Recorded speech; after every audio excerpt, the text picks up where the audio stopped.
नमस्कार दोस्तों। आज हम बात करते हैं जो स्टैमरिंग मतलब क्या है कि बच्चों में प्रॉब्लम रहती है कि वो लड़खड़ा के बोलते हैं, उनको बोलने में प्रॉब्लम होती है, तो स्टैमरिंग रहती है बच्चों में, जो बहुत सारे बच्चों में बचपन से स्टार्ट होती है, बहुत सारे बच्चों में 5 साल के बाद में स्टैमरिंग स्टार्ट होती है और बहुत सारे बच्चों में देखा जाए तो 15 ईयर्स तक स्टैमरिंग रहती है। तो उसमें क्या-क्या फैक्टर्स हो सकते हैं, क्या-क्या डिफरेंशियल डायग्नोसिस हो सकता है, कैसे उसको मैनेज करना है, मिमिक कंडीशंस क्या-क्या हो सकती हैं, तो उसके बारे में बात करते हैं। और स्टैमरिंग बच्चों में होती है तो क्या-क्या ट्रीटमेंट्स उसका होता है, स्पीच थेरेपी होती है, स्पीच पैथोलॉजी के द्वारा कैसे पता चलता है कि बच्चे को क्या प्रॉब्लम हो रही है, किस टाइप का डिफरेंशियल डायग्नोसिस इसमें बनता है, तो इसके बारे में बात करते हैं। स्टैमरिंग एक तरह का स्पीच डिसऑर्डर है जो बच्चों में होता है, तो उसमें क्या-क्या कैरेक्टरिस्टिक्स हो सकते हैं, क्या-क्या टाइप्स के स्टैमरिंग डिसऑर्डर होते हैं, तो उसके बारे में सबसे पहले जानना ज़रूरी है कि किस टाइप का डिसऑर्डर आपको परेशान कर रहा है, उसके बारे में जानते हैं तो उसमें आपको ज़्यादा फ़ायदा मिलेगा। तो टाइप्स के बारे में बात करते हैं, इसमें सबसे पहले क्या है कि डेवलपमेंट स्टैमरिंग रहती है। इसमें ऐसा होता है कि कॉमन टाइप का स्टैमरिंग रहता है जो 5 साल से पहले बच्चों में होता है और वो समय के साथ में सॉल्व भी हो जाते हैं, बच्चे आसानी से बात करने लग जाते हैं। सेकंड थिंग बात करें तो न्यूरोजेनिक स्टैमरिंग रहती है, तो ये ब्रेन इंजरी और न्यूरोलॉजिकल डिसऑर्डर की वजह से होते हैं, जो बच्चों का ब्रेन का विकास पूरी तरह से नहीं हो पाता है, उसकी वजह से होते हैं। और थर्ड डिसऑर्डर होता है साइकोजेनिक स्टैमरिंग, ये होता है इमोशनल और साइकोलॉजिकल ट्रॉमा की वजह से बच्चों में होता है, क्योंकि क्या है कि बच्चे इमोशनली बहुत लो होते हैं, नेगेटिव होते हैं और पूरी तरह से मतलब दुनिया को समझ नहीं पाते हैं, तो उसकी वजह से क्या है कि उनको साइकोजेनिक स्टैमरिंग की प्रॉब्लम आती है साइकोलॉजिकल रीज़न की वजह से, और कोई बचपन में साइकोलॉजिकल ट्रॉमा उनके साथ में हुआ तो उसकी वजह से भी स्टैमरिंग होती है। तो अब जानते हैं इसके साइंस एंड सिम्पटम्स क्या-क्या हो सकते हैं।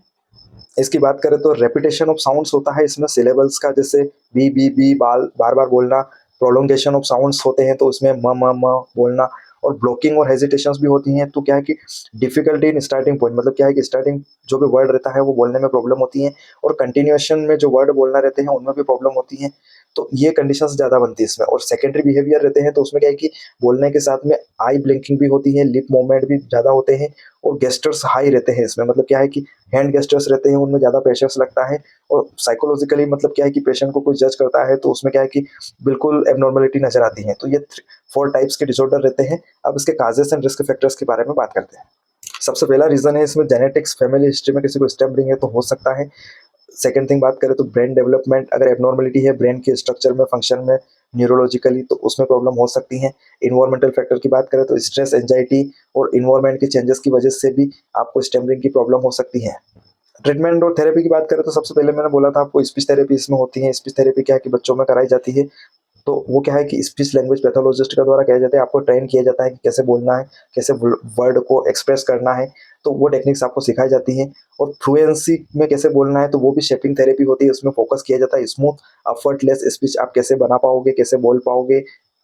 नेक्स्ट रहती है इसमें स्टम्बरिंग मॉडिफिकेशन थेरेपी, इसमें क्या है कि बच्चों को समझाया जाता है और उनकी स्टम्बरिंग को मैनेज किया जाता है। इसमें क्या है कि नेक्स्ट स्टेप रहती है पेरेंट चाइल्ड इंटरेक्शन थेरेपी, तो इसमें पेरेंट्स को एजुकेट किया जाता है और सपोर्ट किया जाता है कि आप बच्चों को कैसे सपोर्ट करोगे, बच्चों की कम्युनिकेशंस को लेके उनको कैसे आपको बुलवाना है, आपकी जो फैमिलियल कम्युनिकेशन रहती है फैमिली की, तो उसमें कैसे इन्वॉल्व करना है, कैसे बातें करना है, तो वो सारी जानकारी उसमें पेरेंट्स को दी जाती है।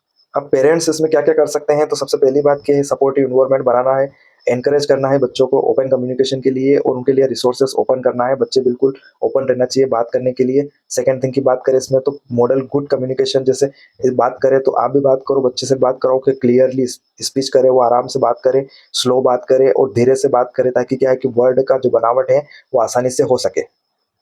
नेक्स्ट थिंग की बात करें तो इसमें क्या है कि क्रिटिसिज्म, लड़ाई झगड़े, पनिशमेंट की सिचुएशन वो बिल्कुल अवॉइड करना है, और वो होती है तो उसको रिफ्रेन करना है, करेक्ट करने की कोशिश करना है। कभी भी किसी बच्चे में स्टैमरिंग की कंडीशन होती है तो उसको पनिश नहीं कर रहा है, आपको जज करना है, उसको देखना है, समझना है। अगर प्रॉब्लम रहती है तो स्पीच लैंग्वेज पैथोलॉजिस्ट के पास ले जाना है, वो डायग्नोसिस बनता है तो ज़रूरी है। बाकी क्या है कि ऐसे ही नहीं करना है, आप पीडियाट्रिशियन के साथ में ले जा सकते हो, या फिर पीडियाट्रिक न्यूरोलॉजिकल कंडीशंस रहते हैं तो पीडियाट्रिक न्यूरोलॉजिस्ट रहते हैं, स्पीच लैंग्वेज जो पैथोलॉजिस्ट रहते हैं वो भी इसी पे में काम करते हैं, तो प्रोफेशनल हेल्प लेके बच्चों को आसानी से हेल्प कर सकते हो। डिफरेंशियल डायग्नोसिस की बात करें तो 5 से 15 साल के बच्चे अगर स्टैम्पिंग करते हैं तो उसमें कुछ-कुछ जो क्लिनिकल पैथोलॉजिकल सिचुएशंस बनती हैं तो वो हो सकती हैं। सबसे पहले क्या होता है कि डेवलपमेंट मतलब बच्चे का विकास हो रहा है, उसके साथ में स्टैम्परिंग हो रही है, तो ये मोस्ट कॉमन स्टैम्परिंग रहती है। इसमें क्या है कि अर्ली जो चाइल्डहुड में बच्चा बोलने सीखते हैं, लैंग्वेज स्किल डेवलप नहीं कर पाते हैं तो उसकी वजह से प्रॉब्लम होती है।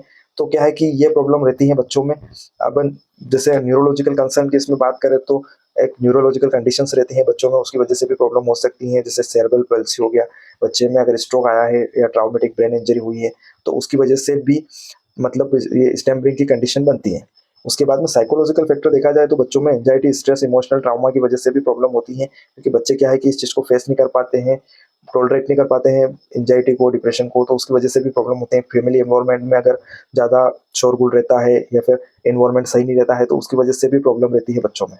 अदर स्पीच डिसऑर्डर्स भी हो सकते हैं, जैसे एप्रेक्सिया ऑफ स्पीच हो गया, क्लटरिंग हो गया, सिलेक्टिव म्यूटिज्म हो गया, तो उसकी वजह से क्या है कि बच्चे मिस्टेकन रहते हैं बोलने के लिए।